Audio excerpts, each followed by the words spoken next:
Detail చూస్తే Tirumala laddu నాణ్యతపై CM వ్యాఖ్యలపై TTD మాజీ చైర్మన్ సుబ్బారెడ్డి ఖండించారు.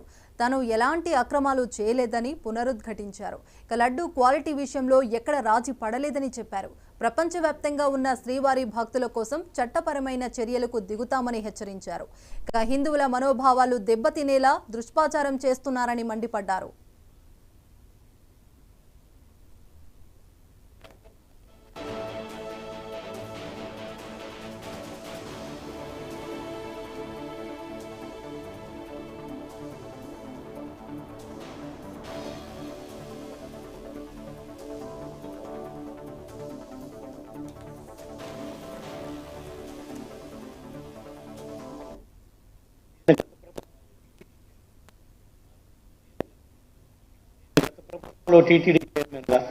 గత ప్రభుత్వంలో టీటీడీ చైర్మన్గా 4 సంవత్సరాలు ఉన్న ఆ బాధ్యతలో ఉన్నప్పుడు మేము చేసిన కార్యక్రమాల వల్ల భక్తుల మనోభావాలు కాపాడుకుంటూ వచ్చాం కాబట్టి దానికి ఇమీడియట్గా నేను రియాక్ట్ అయ్యి ఒకటే చెప్పడం జరిగింది. నేనెట్లా హిందువైండి వెంకటేశ్వర స్వామిని కలియుగ ప్రత్యక్ష దైవంగా భావిస్తూ పూజిస్తాను, నిజంగానే చంద్రబాబు నాయుడు గారు కూడా ఆయన కూడా చెప్తాడు కాబట్టి ఆ విధంగా ఇంత గొప్ప ఇంత పెద్ద నెపం వెంకటేశ్వర స్వామి పవిత్రను దెబ్బతీసే విధంగా స్వామివారికి సమర్పించే నైవేద్యాల్లో భక్తులకి ఇచ్చే లడ్డుల్లో ఆ మాట అంటానికే ఒళ్ళు గగురుపాటు కలుగుతుంది.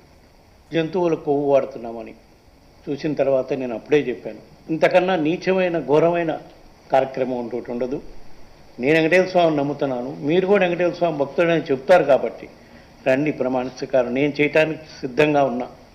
వెంకటేశ్వర స్వామి పాదాల చెంత ప్రమాణం చేస్తాను. నేను నా కుటుంబంతో సహా వచ్చేస్తాను. మా పాలనలో ఎటువంటి చంద్రబాబు నాయుడు గారు ఆరోపణ చేసినట్టు ఎటువంటి అక్రమాలు నీచమైన కార్యక్రమాలు జరగలేదు. మీరు ఏదైతే నింద మోపారో మీరు దానికి కట్టుబడిన పని అయితే మీరు భక్తుల మనోభావాలు దెబ్బతినే విధంగా చేసిన దానికి చట్టపరంగా న్యాయపరంగా ఏం చర్యలు తీసుకోవాలో ఆ కార్యక్రమం చేస్తాం. 100 రోజుల పాలనలో చెప్పిన హామీలు అమలు చేయలేదు. వివిధ కార్యక్రమాలు చెప్పి అధికారంలోకి వచ్చి ఏ విధంగా ఎలక్షన్లకు ముందు మా ప్రభుత్వంపై మా పార్టీపై దుష్ప్రచారం చేశారో అదేవిధంగా ఇప్పుడు వీళ్ళ వైఫల్యాలు కప్పుచ్చుకోవడం కోసం ఈ దుష్ప్రచారం, మరీ ఎంత ఘోరమైన దుష్ప్రచారం అంటే భారతదేశంలోనే కాదు ప్రపంచవ్యాప్తంగా ఉండే హిందువుల మనోభావాలు దెబ్బతినే విధంగా ఈ దుష్ప్రచారాన్ని తెరలేపారు.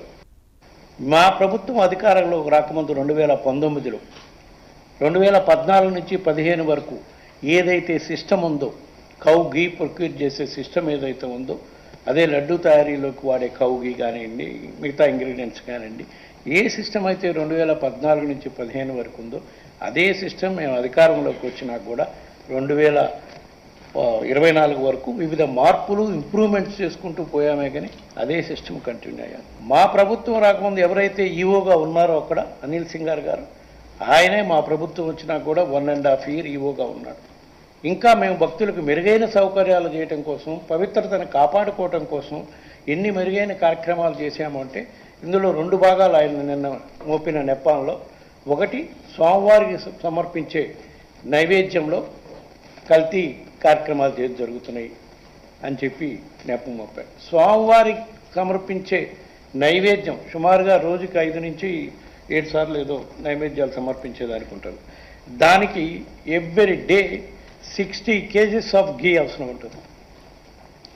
మా ప్రభుత్వం రాకముందు ఆ గీ, మా ప్రభుత్వం వచ్చినా కూడా కొన్నాళ్ళు ఆ గీతోనే స్వామివారికి నైవేద్యాలు, ఆ ఇంగ్రీడియంట్స్తోనే స్వామివారికి నైవేద్యాలు ఏదైతే అప్పుడు సప్లైస్ తీసుకుంటామో వాటితోనే చేసే కార్యక్రమం జరుగుతుంది.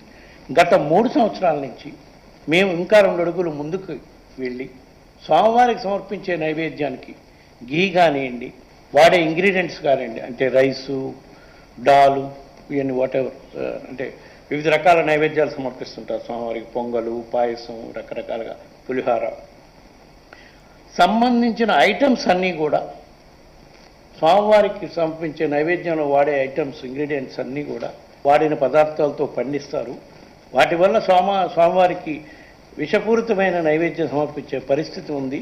దీన్ని మార్పు చేయాలని చెప్పి టోటల్ ఆర్గానిక్ ఇంగ్రీడియంట్స్తో ఇంక్లూడింగ్ ఘీ ఆర్గానిక్ దేశీ కౌ ద్వారా వచ్చిన ఘీతోనే గత 3 సంవత్సరాల నుంచి కూడా స్వామివారికి నైవేద్యాలు సమర్పిస్తున్నాం. దానికి ఎగ్జాంపుల్ ఆ స్వామివారికి నైవేద్యాలు సమర్పించే ఘీకి ప్రత్యేకంగా ప్యూర్ దేశీ కౌస్ నుంచి ఘీ తీసే గోశాల రాజస్థాన్లో ఉంది, ఫతేపూర్లో. అక్కడ సుమారుగా 10,000 దేశీ కౌస్ ఉంటాయి.